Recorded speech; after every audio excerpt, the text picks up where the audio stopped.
Hi there. Are you taking the digital SAT and you are like, what is going on with these vocab questions or these sentence completions at the beginning of the reading writing modules? Well, if that's you, then you came to the right video. My name is Kristina Semos of Ivy Lounge Test Prep, and I'm going to help you decode the sentence completion questions and give you my favorite strategy for getting as many of them correct as you possibly can. So, before I tell you exactly my favorite strategy of doing this, I want to explain what these questions look like and where you're going to find them in the reading writing modules. Okay, so this is something I created for my online course called the Ultimate Reading and Writing Guide for the Digital SAT, where it covers all the content and strategies you need to know to get as many points as possible on the digital SAT's reading and writing section. So this right here is just to create order out of the chaos that is all the various disparate question types that seem so confusing to students before I work with them. What I am talking about are these questions right here, the very first block of questions that you will get in both Module 1 and Module 2 of the reading and writing section. Basically, what you get in these first, 2 to 8 questions right here for these vocab and context, also called sentence completions, also called vocabulary questions, you'll have a text and it'll be like a small paragraph in length. And then there will be an underline with no word there. And then it will literally say, which choice completes the text with the most logical and precise word or phrase? Literally, they ask it the same way every single time. And then it'll give you 4 vocab words. Okay, so most students, when they see one of these questions, will immediately start looking at the answer choices and like trying to quiz themselves on like what the different vocab words mean and maybe trying to plug them in. And there's not like a strategy, but I will tell you what's going to happen if you do it that way. Okay, I have 2 different strategies in my reading writing course that I like to use. I'm going to show you in this video the one that works for most students, but either way, you need to have clear boundaries of what you're doing when in this question, because you don't want the test question themselves and you don't want the answer choices to have undue influence and make you doubt your own knowing. Got it? In case you don't know me or haven't been in my world, my name is Kristina Semos of Ivy Lounge Test Prep. And for the last 15 years, I have been helping students dramatically raise their SAT and ACT test scores and ultimately get into the colleges of their dreams. So now I have a question for you, and that is, are you doing any of those faux pas I just mentioned, like the immediately looking at the answer choices, trying to like analyze or define the word to yourself, seeing if you know it, trying to plug the word in, trying to compare them to the others? Are you doing any of that? And so let me know, write it in the comments. No shame at all. I'm truly curious to see what you might be doing. And while you're at it, just go ahead and like this video and then subscribe to my channel. And then that way, when I post the latest in SAT updates, ACT strategies and updates, and college application essay help, you will be the first to know. Okay, so are you ready for my special psychic strategy of how to, in fact, answer these sentence completion questions with the most ease possible, even if you don't know a ton of vocab? I thought so. Here is what we're going to do. I'm going to tell you the steps, and then we will go over a couple questions so you can try it yourself. Okay? So, step 1, you are going to read the paragraph of text. When you get to the underline part, you're going to say the word blank. Okay?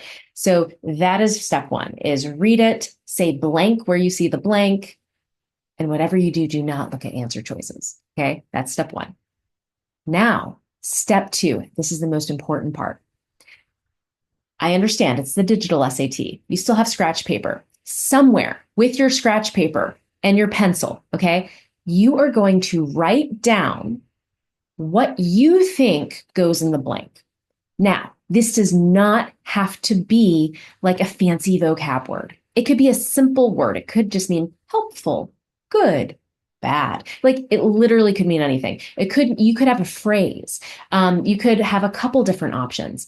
Bonus points if you see a word that's already used in the text and you're like, oh, sophisticated. Yeah, the blank means the same thing. It means sophisticated. Or, oh, not that word I saw elsewhere in the sentence. You could say, like, not handsome or whatever. So you could say a word like that you see in the text already. You could literally paraphrase and steal from there. It could be not or the opposite of something you already see. Or it could just be a simple word or phrase that just makes it really clear what the blank needs to mean. Okay, so that is step 2. Okay, now here is the amazing part. Step 3. Now you are going to go into your 4 answer choices and you are going to, like, literally with your written down word or phrase. Okay, you're going to now look at these answer choices and you're going to be like, oh no, that doesn't mean at all the word I said it meant. No, cross it out, right? Eliminate it. Or maybe it does, I'll leave it. Or, gee, I don't know what word that is. Leave it. If you don't know what the word means, you do not get to cross it out. Okay. And you get to go through. And chances are, like, if you know a few of these vocab words, you've at least crossed them out or you knew the word enough to let it stay. If you knew even 3 of them, you can get the question right? Because you either like know 3 of the 4 so well that you know that, oh, it's definitely not those 2, but that does fit the word I put in, then you could pick it. Or maybe you know 3 of them and you're like, well, I know them enough to know those are not the answer. So I guess I have to pick the 4th one, even though that's the one I just don't know the definition of. That's okay. You can still get a question right without knowing all of the vocab words in the answer choices. Okay. So this is why this is so important that you go about it this way, that you read it with the blank. Do not look at answer choices. Next, you write down, literally write down. So you can't doubt yourself or gaslight yourself later. You write down what the blank should mean in your own words, borrowing words if necessary from the text. And then C, you compare the actual answer choices from that word or phrase or meaning you came up with. And the side notes of that are you do not need to know all of the vocab words to get it right. Now, occasionally, you might only know 1 or 2 words. And maybe you know enough to know it's not those, but you're still left with 2 others. What do you do in that case? Okay, well, this might be a case where you don't get the question right, but you can still look at the ones you're left with that you don't know, and you can think, is this similar to any other word that I may have used, heard, read before?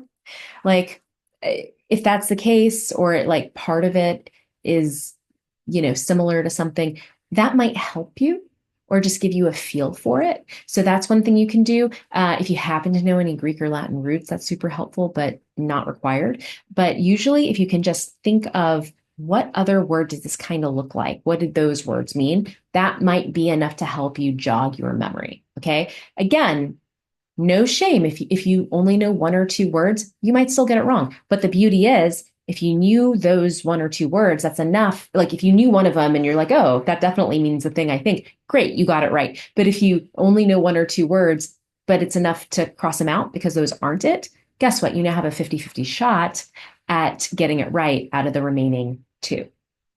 So now let's look at an example. Okay, so let us actually try this out with this question. Okay, so in the early 1800s, the Cherokee scholar Sequoyah created the first script or writing system for an indigenous language in the United States. Because it represented the sounds of spoken Cherokee so accurately, his script was easy to learn and thus quickly achieved blank use. By 1830, over 90% of the Cherokee people could read and write it. So I just did step 1. So now what word might you put in for the blank?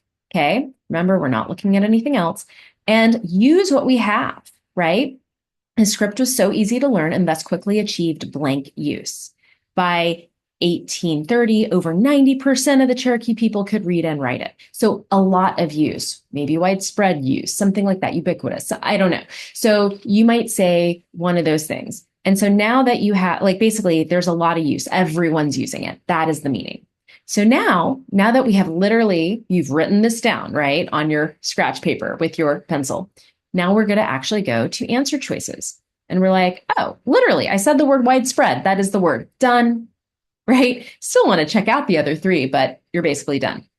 Careful, that doesn't mean a lot of people use it.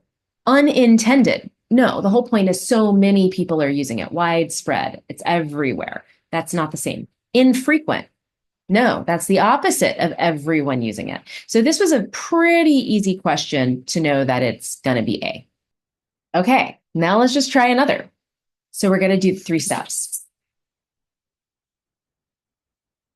Handedness, a preferential use of either the right or left hand, typically is easy to observe in humans. Because this trait is present but less blank in many other animals, animal behavior researchers often employ tasks specifically designed to reveal individual animals' preferences for a certain hand or paw.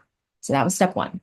So now I'm going to go and do step 2, which is what do I think I could put in this blank? So because this trait is present, but less obvious, less seeable, less something like that, like less obvious in many other animals, animal behaviorist researchers often employ special tasks designed specifically to reveal a preference. Okay, so I'm going with something like along those lines. What did you get? So again, write it down. So for me, the word was obvious, literally the word obvious, not that the word itself to figure out was obvious. Okay, so now I go here and it's like, okay, recognizable, yeah, seeable, obvious, that kind of means the same thing. Intriguing. Well, that's like interesting, but that doesn't necessarily mean I see it. It's so clear to me. Significant, that's like important, not necessarily the same. Useful, not the same. So recognizable, ability to be seen, obvious, that one's gonna be basically what we want here.